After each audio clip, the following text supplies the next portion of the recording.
Alright there peeps, back with another form tables, game week 10. So I'll crack on with it. Last week was the first week of doing them for this season, and they didn't do too badly actually. We got sort of 5 or 6 of them right, and the ones we got wrong were the ones that I highlighted as being a special case. The Bournemouth Southampton local derby and the Man United Chelsea game, because form tables don't understand the Mourinho factor or anything.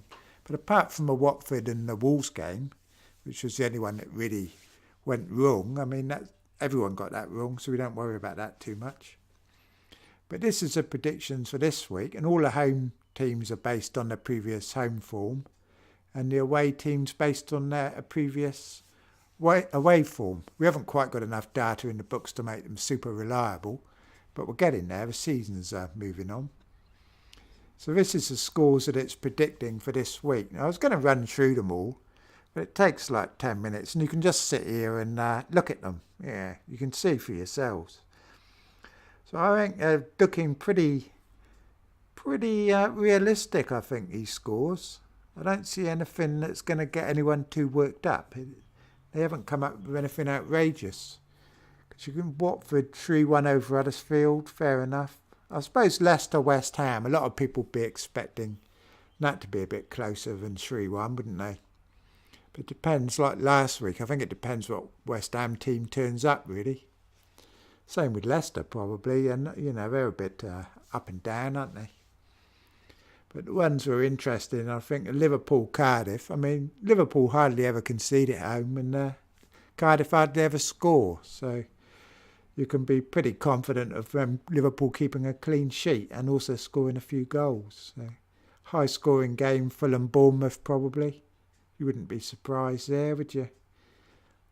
One might catch people out. Man United 2, Everton 2. You know, that might cause a few angry comments from the old Man U supporters. But it's not days are long gone when you can guarantee a home win at Old Trafford, aren't they? Could be anything there, really. Wolves and Brighton, that's tough to call, isn't it? Like Southampton, Newcastle's another one. You can't really call them. You'd suspect they're going to be low scoring.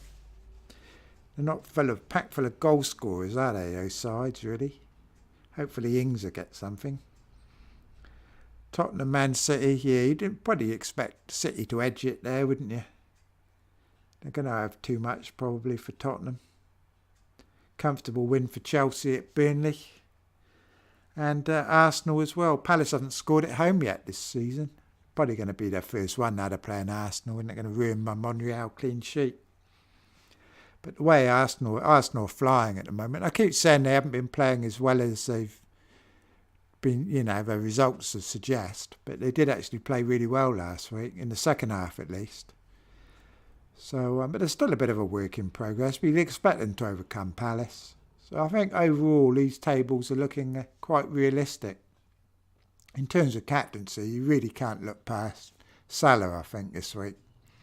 2 goals in midweek. His confidence is back. He's looking more himself, isn't he? You know, he really is. So if he's back in full, you know, people have been saying that it's only a matter of time before he goes back to last season's level, and he's starting to show that, I think. Although a bit of a pub team they played last night. But other than that, I mean, you wouldn't want to be captaining anyone away from home, really. I mean, a few people might go with Hazard if he's fit.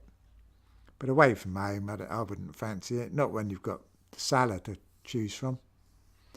Same with Aguero and Kane, and those people are sort of cancelling each other out a bit, aren't they?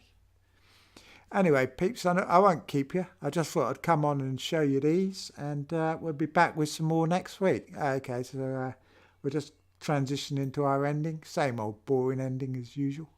Right, that's my Twitter handle, probably what led you here. And subscribe to get some more updates.